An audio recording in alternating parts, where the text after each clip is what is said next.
Alright, we're here for our third video, and this is actually going to be the last video for this unit. Now we want to take our idea that we had before with how many moles, molecules, whatever, and then pair it together with how many grams that are going to be involved. Our goal for this overall unit is, by the end, we should be able to, I'd like you to be able to convert from one unit to another using the mole.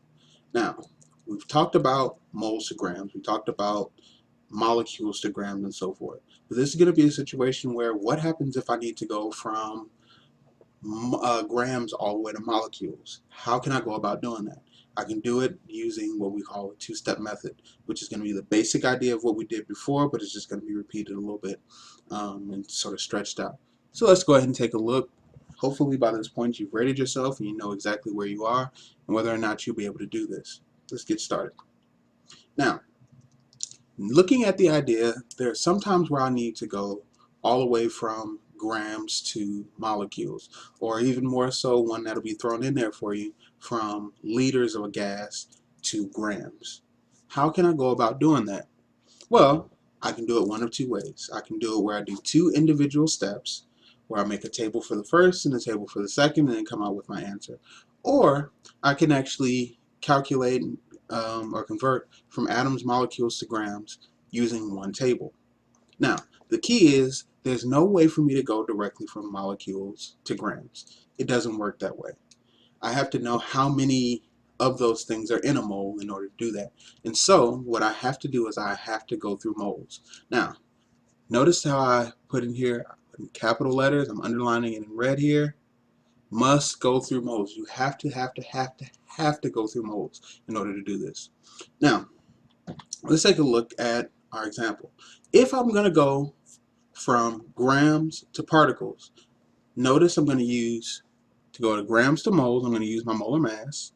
And then from moles to particles, I'm going to use Avogadro's number. That's at 6.02 times 10 to the 23rd. Okay? Now, I'm going to use both of these things in order to go from one end to the other. But you notice it's done in two steps. So let's take a look at an example. How many atoms, of copper are present in 35.4 grams of copper? Well, I have my table set up already, and my given is already going to go into its normal place. My setup looks exactly as it should. So, my given, here in the top left, 35.4 grams, and I need my molar mass, as we spoke about on the previous slide. Well, the molar mass of copper is 63.55 grams for 1 mole of copper. Since grams is here, and I want to be able to get rid of grams, I'll put it at the bottom. Now, this would leave me in moles of copper, but that's not what I need. I need to go all the way to atoms of copper. So, as if I started over, my number of moles here, I'm going to need to go to atoms. So, moles is at top, so moles comes to the bottom, and to find out how many atoms are in 1 mole, we know that that's Avogadro's number, 6.02 times 10 to the 23rd. All I have to do now is multiply and divide. Multiply what's above the line, divide by what's below it. Once I've done this, and of course you're checking it with your calculator, make sure I haven't gone crazy. I'm going to go ahead and get rid of my units that I don't need, and I come out with 3.4 times 10 to the 23rd atoms of copper. So in 35.4 grams of copper, I end up with 3.4 times 10 to the 23rd atoms. Now, that's still a whole lot, but considering how much, one of the things that'll be our good guide and helper is the fact that we have about half of a mole, over half a mole. So that means in terms of atoms, we should have less than 6.02 times 10 to the 23rd atoms. Now, let's take a look at another example. How many atoms of potassium are present in 78.4 grams of potassium? Oops, sorry, let's go back. So, setting ourselves up, I'm going to make my table. Here we go. Now, given information that I start with is I have 78.4 grams potassium. Now, looking at your periodic table, what is our mass for molar mass of potassium? I'll give you a moment to look because I need to go from grams, since grams is here, goes to the bottom, to moles of potassium. and we know this is 1 mole. So, looking at our periodic table, we get 39.1. Now, that gets rid of my grams, but is that the final unit that I need? No, the question asks, how many atoms? So, since moles is at the top here, that means moles goes to the bottom here, and atoms is at the top. 1 mole, 6.02 times 10 to the 23rd. Now, take a moment, plug this into your calculator. Again, multiplying what's above the line, dividing by what's below the line. I have 78.4 times 6.02 times 10 to the 23rd, and then dividing that by 39.1. I came up with 1.21 times 10 to the 24th.